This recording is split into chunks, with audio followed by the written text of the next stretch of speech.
I would like to welcome a self-described casualty of trans activism, the creator of many adored sitcoms including the IT Crowd, Black Books and Father Ted, comedian and writer Graham Linehan. Graham, welcome to Spectator TV. It's a real pleasure to have you here. Thank you. Nice to be here. Graham, you went from being the superstar of comedy to the overnight target of a powerful witch hunt. The woke mob came after you after they deemed an episode of the IT Crowd to be transphobic.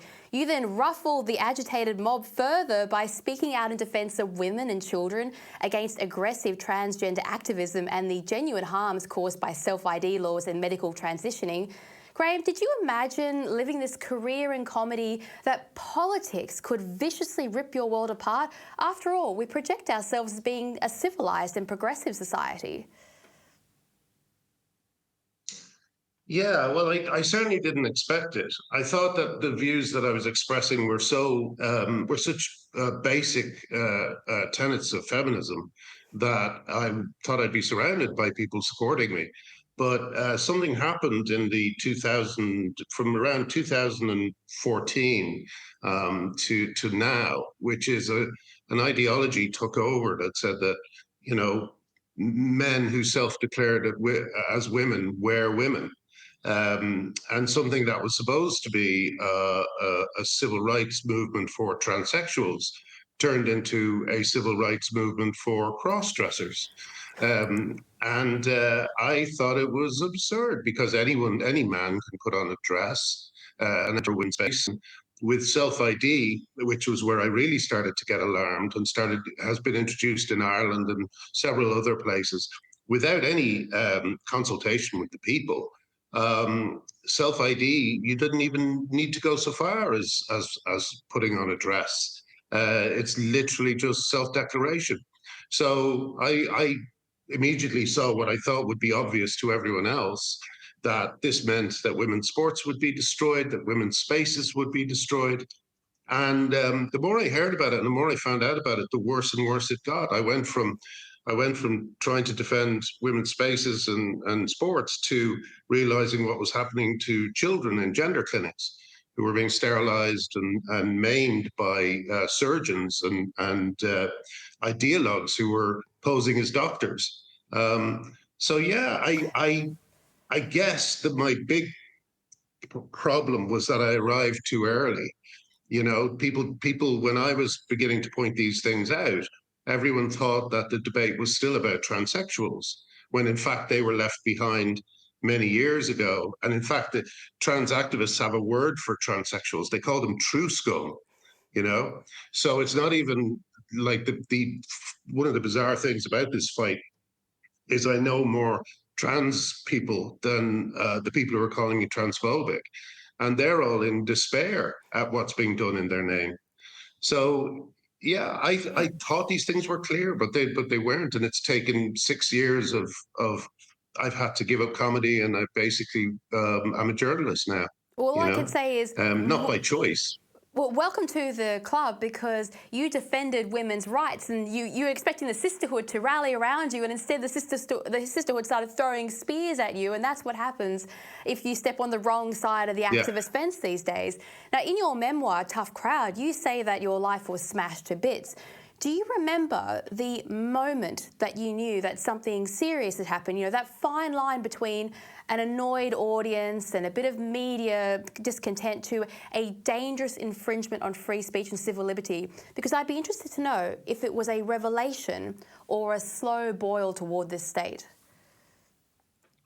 Well, there was a slight flaw in a thing that I didn't spot when I read it at first, but it wasn't actually the IT Crowd episode that got me cancelled.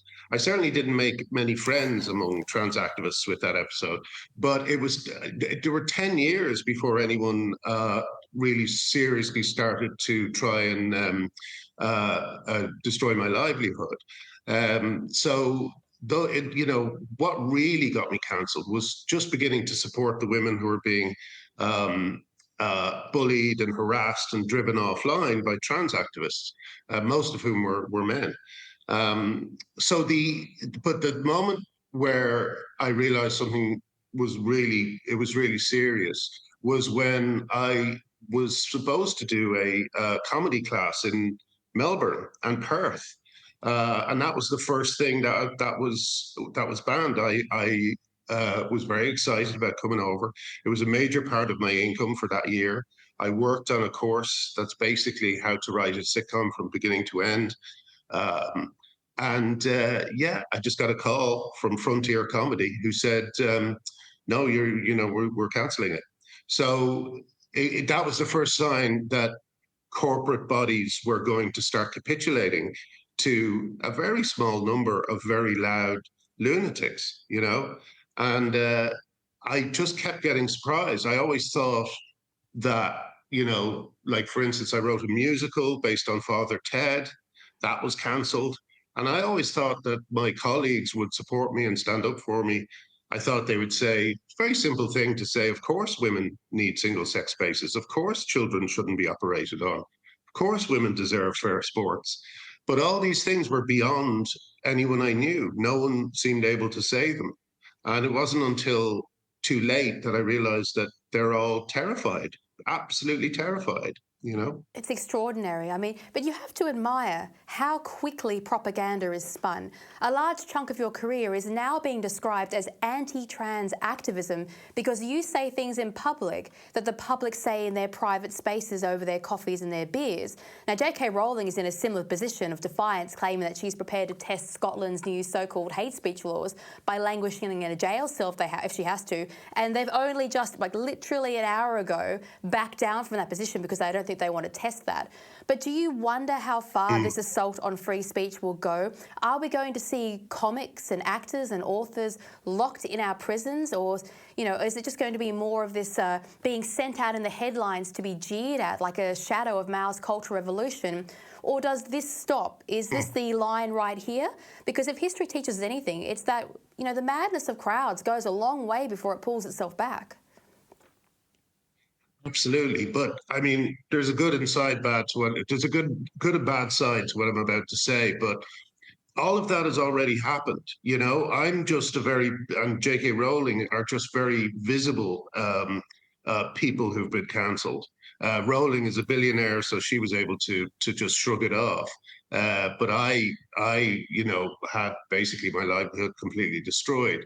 But there are hundreds more all over the world who have been tied up in court cases and tribunals, and they've been fired from their jobs, and family and friends have disowned them, and it's all because of what I call village gossip on a global scale. And it has gone out of control over the last few years. I'm sure the case of Sal Grover, who all she wants to do is open up a website that's for women only, and she's been tied up in court for I think 4 years since the app came out. I think it's only on a limited release, but a male tried to get on it and is now suing her because he's not allowed in. This kind of entitlement, very male entitlement, has been causing havoc for many, many people for the last 5 years. So while it has been bad, I genuinely think uh, I think it's reached its peak. I don't think they've already thrown women in prison for misgendering and nonsense crimes like that. So I think that, and when that's happened, it's always been a bit of a cause célèbre. So there's a Lenin phrase, I believe he said, worse is better, by which he meant that like the worse conditions got for the peasants, the more likely they would be to revolt. And the more stories of unfairness and harassment and ordinary women losing their livelihoods come out, the more I think the general public will wake up. I'm sure you know in Australia it's the same dynamics as New Zealand, as Ireland and England, but our biggest problem is the media that is just pretending not to notice it. At the start of March, the WPATH files came out, which are an absolute bombshell that will totally destroy the trans medical industry. NHS has already reversed course on puberty blockers for under 16s. France has released a study saying that they're ineffective and even dangerous. And the Dutch protocol is being reversed, which a lot of this stuff was based on. So it's only a matter of time before the survivors of this absurd social contagion, mass delusion, as you said, begin to show themselves. And I'm afraid the cost is going to be very high. Once that happens, once the detransitioners and the victims of this cult, this medical cult, become, once the damage is seen, I think that's going to shock people into demanding to know more about it. So it's bad. I really hope you're right, because we're already so far down this street. We're getting to that point where we're going to be starting to haul up people on the stage and the hats and the signs around them, and we're getting toward that part of history. But in my view, you are one of the other side of the #MeToo movement, because you're a figure who speaks the truth with enough social power to be believed. Every coin has a flip side, and the activists know that because they have employed social outrage, the crowds can be turned around and flipped against them, hence the rushed hit jobs on figures such as yourself, because your shame has to overwhelm your fame before you get too much ground behind you. Now, we carried a piece in the Spectator this week about your trip to Australia, and it sounds as though you nearly didn't make it here. Were you surprised how hard it was to get into a major tourist destination in an allegedly free country? I wasn't surprised. I knew something would happen. I knew I will. Like, I've still got a few dates left on this tour, and I'm sure there'll be problems. And we're constantly having venues cancel on us and stuff like this. Everything has to be done in secret. Venues have to be kept secret until the very last moment. But it's the life I've been living for 5 or 6 years. I genuinely don't even blame some of these venues. Sometimes I just think they believe what they're told. They're terrified of losing business, especially after COVID. So they're spooked, and they're just kind of. But what they need to realize is you don't have to do what these people say. They are responsible for the greatest medical scandal of all time. It's only just gradually becoming known, and really, if you can't trust them on the things they've been saying are essential, like quote unquote trans healthcare, which really just amounts to giving people dangerous drugs and cutting off parts of their body. So why trust them on their feelings on the entertainment world? The biggest problem, I think, is that they're sorry. You're so right. I mean, cancel culture only has power if people accept the proposition of the people trying to do the cancelling. If you turn around and laugh at them, then they lose their power over the rest of the population. But look, you're touring here alongside the Free Speech Union with events in Victoria, Tasmania, South Australia, New South Wales, Queensland, Western Australia, and the ACT. And that last one's particularly brave because it's pretty tricky to get a laugh out of the Canberra bubble. But other international speakers have come here recently, and they've said that Australia is in a strange place ideologically speaking. We're not quite Europe, we're not quite America. What have you made of the political landscape here as far as wokeism and cancel culture? Is there hope for us? Are you going to turn us around? I don't think I'll do it personally, but I think that I think one thing that happens is most people haven't a clue that this is going on.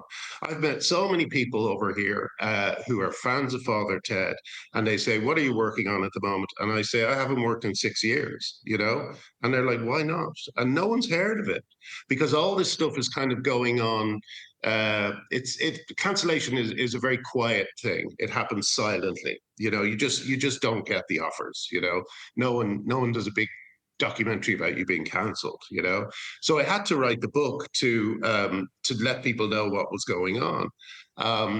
So yeah, but in Australia, I think I'm seeing the same dynamics. A media who's not reporting on it for the most part, with the exception of people like yourself.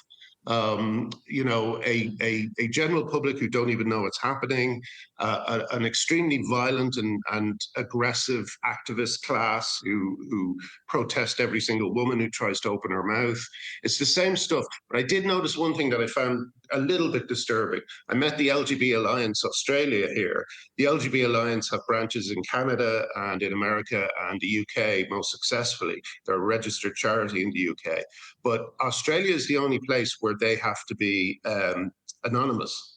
And I was talking to one woman, and she was telling me about how 20 years ago she'd be smacked in the face by men on the street. So we've gone from queer bashing, and then 20 years of a little, in the grand scheme of things, a tiny amount of time, to lesbians not being able to show their face by being part of a lesbian and gay only group. It's not moving forward. It's moving backwards. It's a bizarre. And I think it's a really bizarre change around. I've got one final question because I'm interested to see what your opinion is on this.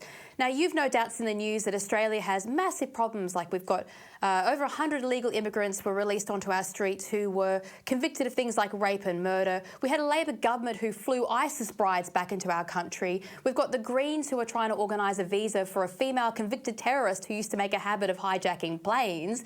At the same time, we kicked out the world's #1 tennis star Novak Djokovic because he might be dangerous. And, you've had trouble, and others like you've had trouble getting to the country. Do you find it interesting what Western political systems view as dangerous speech these days? And is comedy the answer? Because you have such a love for comedy. Do you think we can heal this massive problem with our society by going back to laughing at the idiocy that we find ourselves in?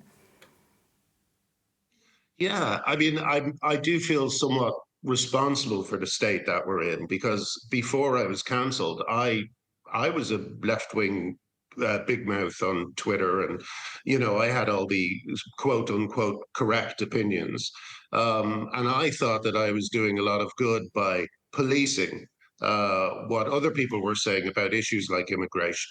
So what this has done to me is it's made me realize that speech is better than no speech.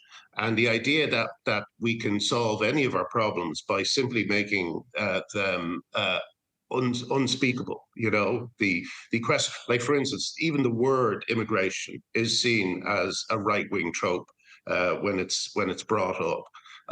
It's not a right-wing trope. It's something that needs to be talked about. We need to kind of find humane and sensible and achievable solutions to some of the problems that we've created. But what we have instead is a kind of a rubber stamp of wokeness that assumes that everybody is the same as the person wielding the rubber stamp. Everyone is kind. There's no crime in the world. There's no bad people. And the end result of that is you can just get taken advantage of. So I think that we've seen that definitely happening with the trans movement, where some of the most sadistic people in the world, and I'm not talking about trans people, I'm talking about the vast majority of trans activists, who are often not trans themselves. But some of the most sadistic and vindictive people in the world have just had free reign for years because this issue is seen as unspeakable. So when anyone actually is brave enough to open their mouth, the full force of the activism comes down on their head. So my I guess mission has always been just to tell people it's just like every other subject in the world. You can make fun of it. You should always make fun of silly people, especially when they're dangerous. And yeah, I think that eventually people will just get sick of being told what to do, and we'll get some sort of return to normality.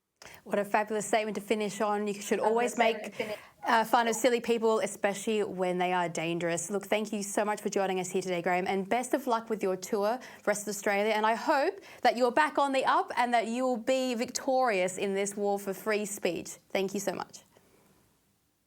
Thank you.